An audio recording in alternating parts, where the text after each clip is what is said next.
ইন্নাল হামদুলিল্লাহ ওয়াসসালাতু ওয়াসসালামু আলা রাসূলিল্লাহ আম্মা বা'দ। আমাদের সমাজে কিছু বক্তারা বলে বেড়ান যে আল্লাহ রাসূল সাল্লাল্লাহু আলাইহি ওয়াসাল্লামের পিতামাতাকে মৃত্যুর পর পুনরায় জীবিত করা হয়েছিল। এরপর তারা রাসূলুল্লাহ সাল্লাল্লাহু আলাইহি ওয়াসাল্লামের হাতে ঈমান আনয়ন করেছেন, এরপর তাদের আবার মৃত্যু হয়েছে।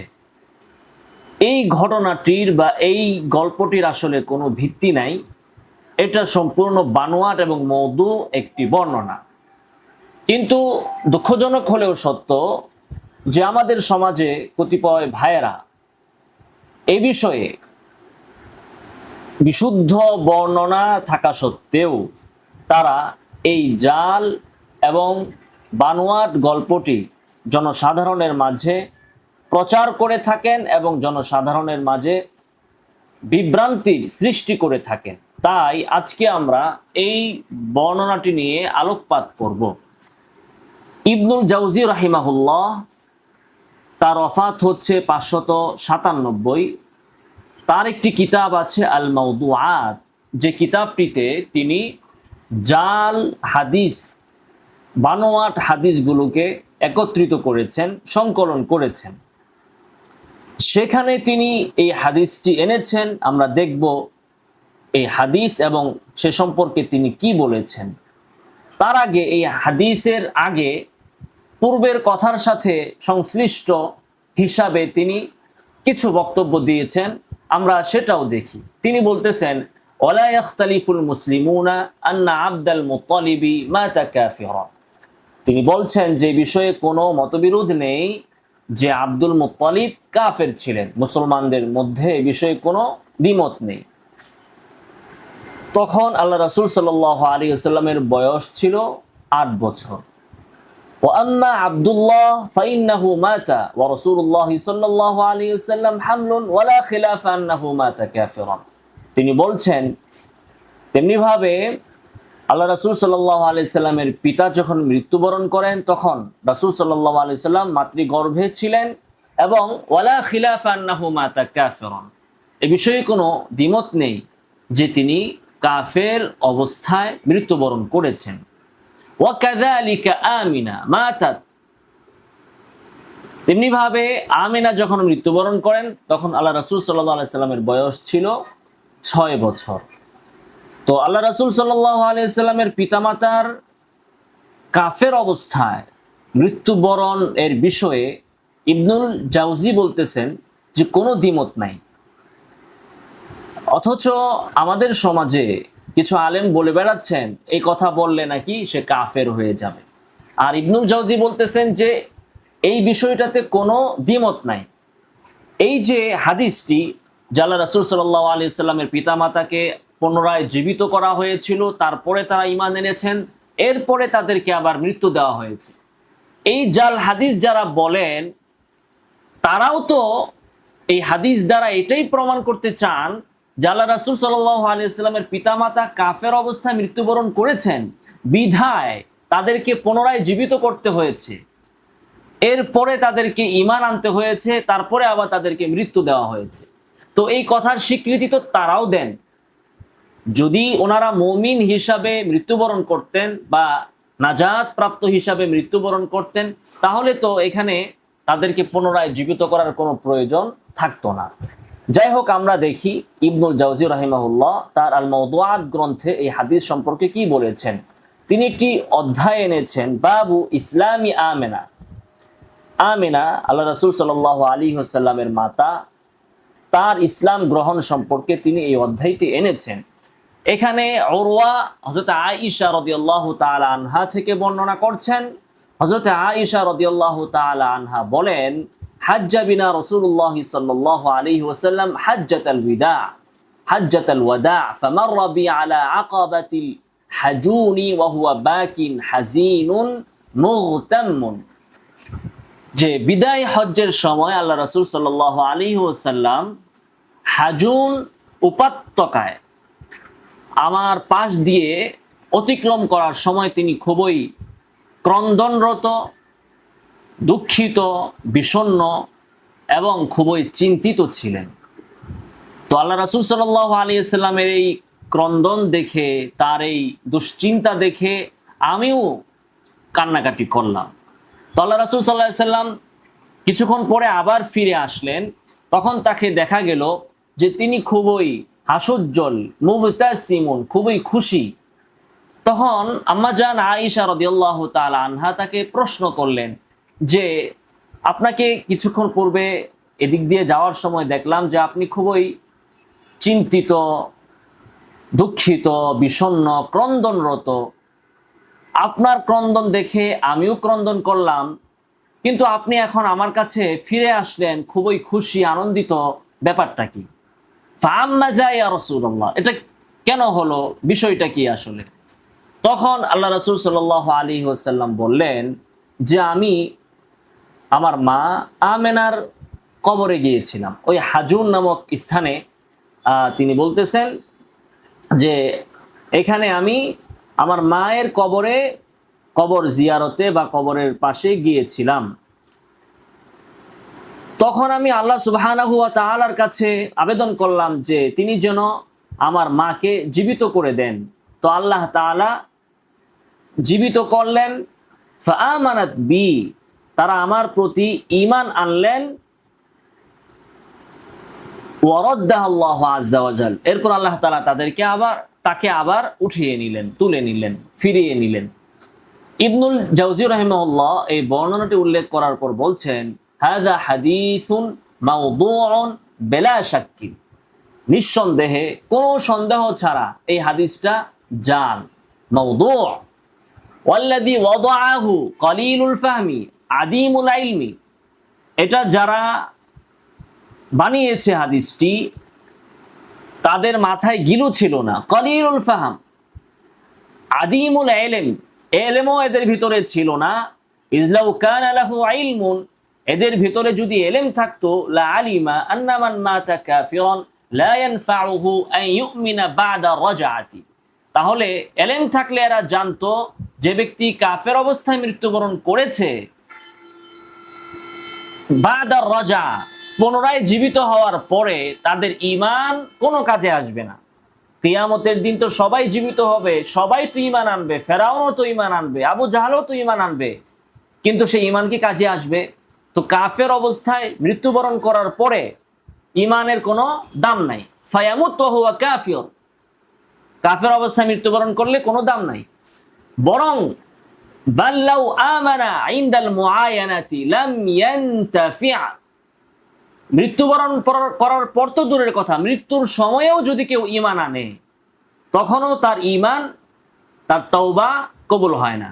মৃত্যুর সময় তাওবা করলেও তার তাওবা কবুল হয় না। তো যদি তাদের কোনো জ্ঞান বুদ্ধি থাকতো তাহলে তারা এই বিষয়টা বলতো।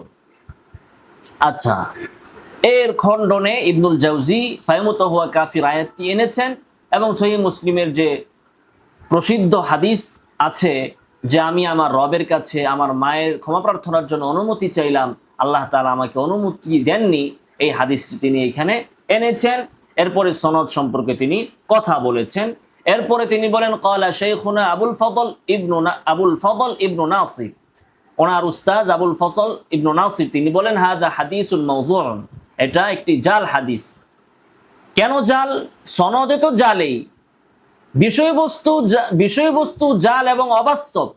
তিনি বলতেছেন, ওয়া উম্মু রাসূলিল্লাহি সাল্লাল্লাহু আলাইহি ওয়াসাল্লাম মাতাত বিল আবওয়া বাইনা মক্কা ওয়াল মদিনা ওয়া দুফিনাত হুনাকা ওয়া লাইসাত বিল হাজুন। আল্লাহ রাসূল সাল্লাল্লাহু আলাইহি ওয়াসাল্লামের মা আবওয়া নামক স্থানে মৃত্যুবরণ করেছেন, যেটা মক্কায় না, মক্কা এবং মদিনার মাঝে অবস্থিত। আর এখানে জাল হাদিসে কি বলা হয়েছে? বিদায় হজ্জের সময়, মানে মক্কায় আল্লাহ রাসূল সাল্লাল্লাহু আলাইহি ওয়াসাল্লাম হজ করতে গিয়েছেন, সেখানে হাজুন নামক স্থানে তিনি ক্রন্দন করেছেন এবং তার মায়ের কবরে গিয়েছেন এবং আল্লাহ তাআলা তার মাকে জীবিত করেছেন। তো হাজুনে তো আল্লাহ রাসূল সাল্লাল্লাহু আলাইহি ওয়াসাল্লামের মায়ের কবরই নাই, সেখানে তো তাকে সমাধিস্থই করা হয় নাই, সমাধিস্থ করা হয়েছে তাকে আবওয়া নামক স্থানে।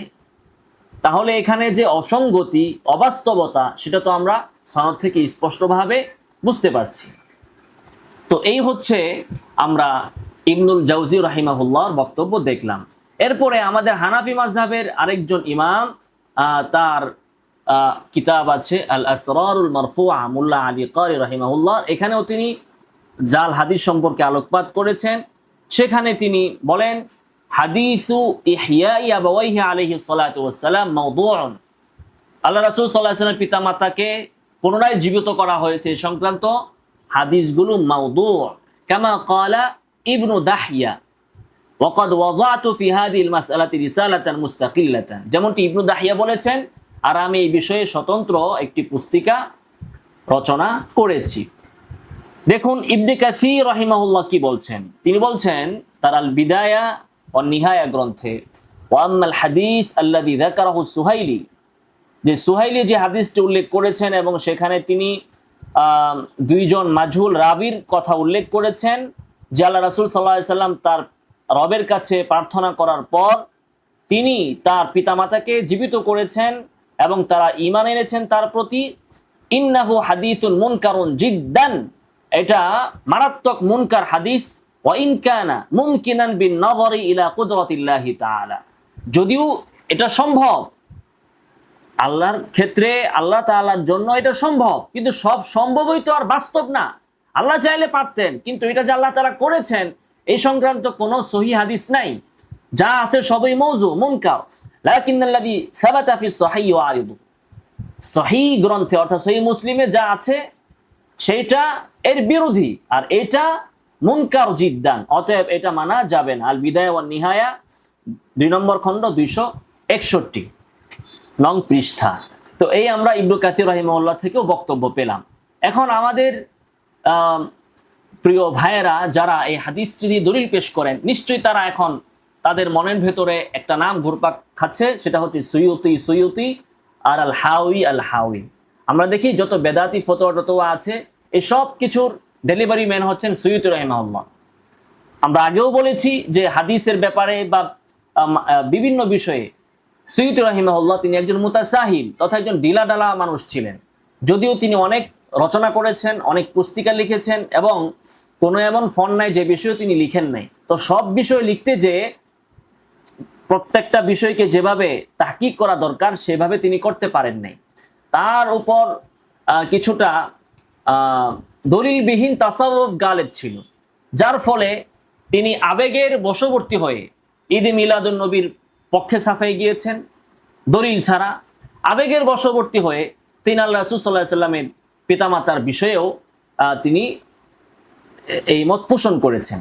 তো এখানে হচ্ছে সম্পূর্ণটাই আবেগ এবং কিয়াস। এখন আবেগ এবং কিয়াস মানা যায় যদি সেক্ষেত্রে কোনো সহিহ হাদিস না থাকে, বিশুদ্ধ হাদিস থাকার পরে এটা মানা সম্ভব না। আর আল্লাহ তাআলার কুদরতের যে বিষয়টা, যে আল্লাহ তাআলা চাইলে তো তার পিতামাতাকে, আল্লাহ রাসূল সাল্লাল্লাহু আলাইহি ওয়াসাল্লামের পিতামাতাকে জীবিত করতে পারেন। হ্যাঁ, অবশ্যই পারেন।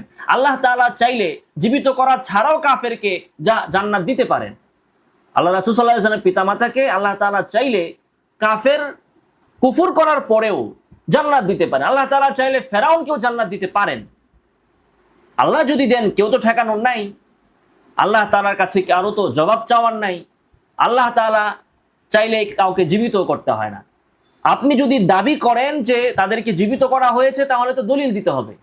আপনি যে দলিলটা দিবেন সেটা যদি মওযু হয়, তাহলে তো সেই বিষয়টা বলা আপনার জন্য জায়েজ না। তেমনিভাবে আল্লাহ রাসূল সাল্লাল্লাহু আলাইহি ওয়াসাল্লামের পিতামাতাকে আল্লাহ তাআলা চাইলে জান্নাত দিতেও পারেন, এবং এটা দিলে আল্লাহ তাআলাকে ধরার কোনো বিষয় না।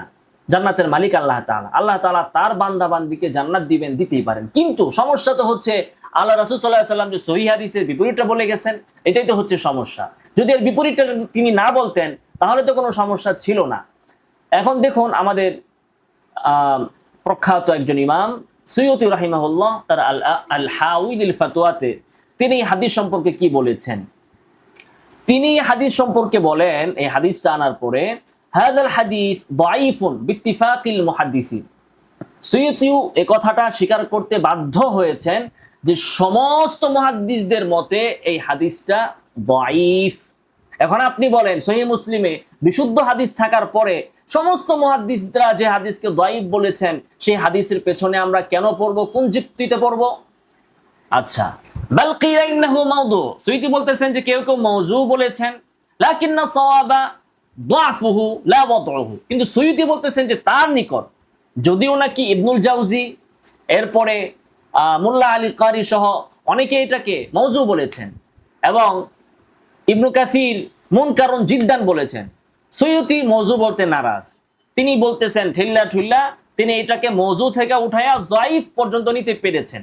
তো যে হাদিসকে সমস্ত মুহাদ্দিসরা যায়িফ বলেছেন এবং কেউ কেউ সেটাকে মওযু বলেছেন, ওই হাদিসটাকে আঁকড়ে ধরে সহিহ মুসলিমের বিশুদ্ধ হাদিসগুলোকে অস্বীকার করার কোনো সুযোগ কি আছে?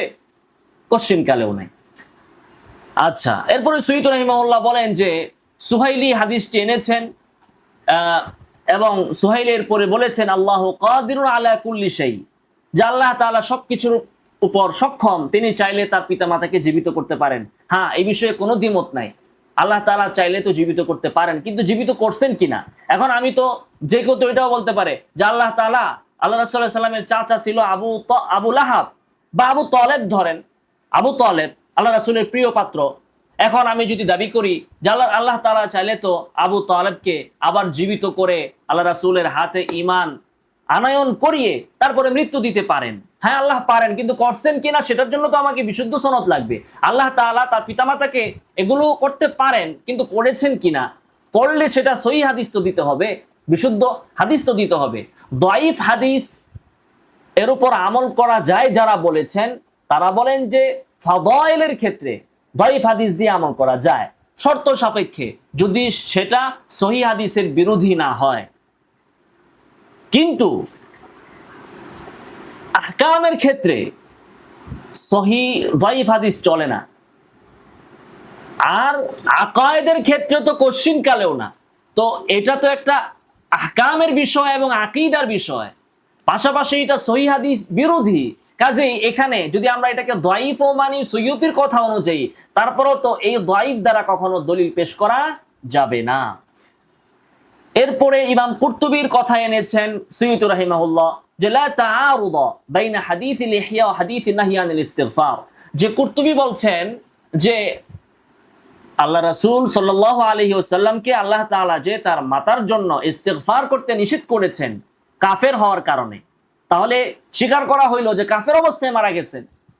তো ওই হাদিস আর এখানে যে পুনরায় তাকে জীবিত করা হয়েছিল, এই হাদিসের ভিতরে কোনো সংঘর্ষ নেই, এটা কুরতুবী বলতেছেন। কেন? উনি বলতেছেন ফাইন্না ইহয়াহুমা মুতাআখিরুন আনিল ইস্তিগফারি লাহুমা, বলতেছেন যে ইস্তিগফার করতে নিষেধ করা হয়েছে আগে, আর এই হাদিস পরের, তো এই পরের হাদিস দ্বারা আগেরটা মানসুখ হয়ে যায়।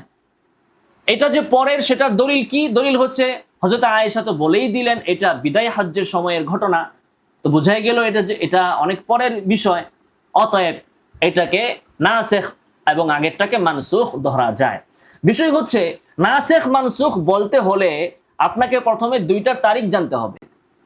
এটা বিদায় হজ্জের বুঝলাম, ওইটা তো বিদায় হজ্জের আরো পরেও হইতে পারে, যেটা আছে যে আইনা আবুকা ইন্না আবি ওয়া আবাকা ফিন্নার, এটা আগে না বিদায় হজ্জেরটা আগে, আমরা কেমনে বুঝবো? দুই নম্বর বিষয় হচ্ছে নাসেখ মানসুখ হইতে হলে তো এটা বরাবর হইতে হবে। একটা হচ্ছে সহিহ হাদিস আর আরেকটা হচ্ছে মওযু হাদিস, অথবা একেবারে মুনকারুন জিদ্দান হাদিস, দাঈফ জিদ্দান হাদিস। তো এই দাঈফ জিদ্দান দিয়ে আপনি কি একটা আকীদার হাদিসকে মানসুখ করতে পারেন? মুখে বললেই কি মানসুখ হয়ে যাবে? মুখে বললেই তো মানসুখ হবে না। তিন নম্বর বিষয় হচ্ছে মানসুখ হয় বিধানের, যে বিধান দেওয়া হলো যে এই কাজটা করবা, পরে বলা হলো যে না এই কাজটা করা যাবে না। যেমন নিকাহে মুতা আগে ছিল, পরে মানসুখ বিধানের। কিন্তু সংবাদ কিভাবে মানসুখ হয়? সংবাদ হয়তো সত্য হয় অথবা মিথ্যা হয়, দুইটার একটা। আপনি বললেন যে অমুক ঘরে আগুন লাগছে, পরে বললেন যে আগুন লাগে নাই, তাহলে কি হবে? মানসুখ হবে না। এখানে তো মানসুখ না, এখানে হয়তো হবে আগের কথা সত্য ছিল, এই কথা মিথ্যা, অথবা এটা মিথ্যা আগেরটা সত্য। এক। দুই নম্বর সুরত হচ্ছে বাস্তব অবাস্তব, যে আপনি অনিচ্ছাকৃত আগে বলছেন যে আগুন লাগছে কিন্তু আসলে আগুন লাগে নাই, পরে আপনি বুঝছেন যে আসলে এটা আগুন লাগা ছিল না, তখন বলেন আগুন লাগে নাই, তার মানে আপনি অনিচ্ছাকৃত ভুল বলেছেন। তো সংবাদের ক্ষেত্রে তো নাসেখ মানসুখ হবে না, সংবাদের ক্ষেত্রে হয়তোবা আগেরটা মিথ্যা অথবা আগেরটা অবাস্তব ছিল। এখন আল্লাহ রাসূল তো বিধান দেন নাই। আল্লাহ রাসূল বলেছেন যে আল্লাহ রাসূল বলেছেন যে আমার ইন্না আবি ওয়া আবাকা ফিন্নার, আমার পিতা এবং তোমার পিতা জাহান্নামে। এটা তো সংবাদ। জাহান্নামে কখন? মানুষ তো এখন কবরে আছে, জাহান্নামে যাবে কিয়ামতের দিবসে। তো এটা আল্লাহ রাসূল বললেন যে কিয়ামতে বিচার হিসাব নিকাশের পরে আমার পিতা থাকবে জাহান্নামে, তোমার পিতা থাকবে জাহান্নামে। এটা তো একটা সংবাদ দিলেন তিনি ভবিষ্যতের। এখন এটা মানসুখ কিভাবে হবে? হয়তোবা আপনি বলতে পারেন যে আল্লাহ রাসূলের এই কথা মিথ্যা, নাউযুবিল্লাহি মিন যালিক। কথা বলতে পারেন অবাস্তব, তিনি সতর্কতাবশত আন্দাজি বলছেন, এটাও নাউযুবিল্লাহি মিন যালিক। তাহলে কেমনে মানসুখ হয়? আল্লাহ রাসূল সাল্লাল্লাহু আলাইহি ওয়াসাল্লাম তো মিথ্যাও বলতে পারেন না, অবাস্তবও বলতে পারেন না। অতএব এখানে নাসিখ মানসুখের কিচ্ছা কাহিনী এখানে আসলে খাটবে না। তো এই হচ্ছে সৈয়দ রাহিমাহুল্লাহর এই সমস্ত দলিল আদিল্লার দশা। আমি আর সামনে বেশি পড়তে চাচ্ছি না, এরকম এই কথাবার্তা আর কি। তো বিষয় হচ্ছে এত কিছু না মানলেও এতটুকু তো আপনি অবশ্যই মানবেন যে নাসিখ হইতে হলে সমপর্যায়ের হতে হয়। না হলে যার যেমনি মনে চায় সে তার মন মতো একটারে নাসিখ আর একটারে মানসুখ বানিয়ে দিবে। হ্যাঁ, ইসলামে সুদের বিধানকে হারাম করা হয়েছে, শুরুর যুগে এটারে জায়েজ ছিল। হ্যাঁ, তো এখন যার যেমনি মনে চায় সে ওইভাবেই যদি মানসুখ নাসিখ করতে চায় তাহলে তো হবে না। এটা তো সুস্পষ্ট তারিখ লাগবে, দলিল লাগবে এবং সমপর্যায়ের হতে হবে। কোনটার দ্বারা কোনটা মানসুখ হচ্ছে সমপর্যায়ের হতে হবে। এবং নাসিখ মানসুখ বিধানের ক্ষেত্রে হয়, খবরের ক্ষেত্রে নাসিখ মানসুখ হয় না। আশা করি বিষয়টা আমরা ভালোভাবে উপলব্ধি করতে পেরেছি। আল্লাহ রাসূল সাল্লাল্লাহু আলাইহি ওয়াসাল্লামের প্রতি আমাদের আনুগত্য, ভালোবাসা প্রশ্নাতীত এবং কোনো ধরনের দলিলের যুক্তির বাহিরে। আল্লাহ রাসূল যে ক্ষেত্রে বলেছেন জান্নাতি জান্নাতি, জাহান্নামী জাহান্নামী, এখানে আমার আবেগ, আমার যুক্তি এগুলো দিয়ে আসলে কোনো আল্লাহ রাসূলের কথাকে মিথ্যা সাব্যস্ত করা হচ্ছে। এবং এই যে মুনকিরে হাদিস, যারা হাদিসকে অস্বীকার করে তাদেরকে সুযোগ দেওয়া হচ্ছে। আসলে মুনকিরে হাদিসরা এখন বলবে যে সহিহ মুসলিমের তরতাজা হাদিস, এটা নিয়েও তোমাদের ভিতরে মতবিরোধ, তোমাদের ভিতরে মত পার্থক্য। আসলে এখানে মত পার্থক্যটা শুধুমাত্রই হয়েছে কিয়াস করে আর আবেগের উপর ভর করে। এক্ষেত্রে কোনো দলিল নাই, শক্তিশালী কোনো দলিল নাই, একমাত্র কিয়াস আছে রাসূলের পিতামাতা। রাসূলের পিতামাতা না, না, এটা আমি মানতে পারি না। আরে ভাই, আপনার মানা না মানা দিয়ে কি ইসলাম চলবে? আল্লাহ রাসূল সাল্লাল্লাহু আলাইহি ওয়াসাল্লাম নিজে যেটা বলছেন সেটাকে আপনি কিভাবে অস্বীকার করবেন? জান্নাত আল্লাহ তাআলার হাতে। আল্লাহ তাআলা চাইলে জান্নাতের সবটাই আল্লাহ রাসূলের পিতামাতাকে দিয়ে দিতে পারেন। কিন্তু এখন আমরা কি কল্পনাকে মানবো না রাসূলের বক্তব্যকে মানবো? আল্লাহ তাআলা আমাদেরকে সঠিক বুঝ দান করুন। আমিন ওয়া আখিরু দাওয়ানা আলহামদুলিল্লাহি রাব্বিল আলামিন।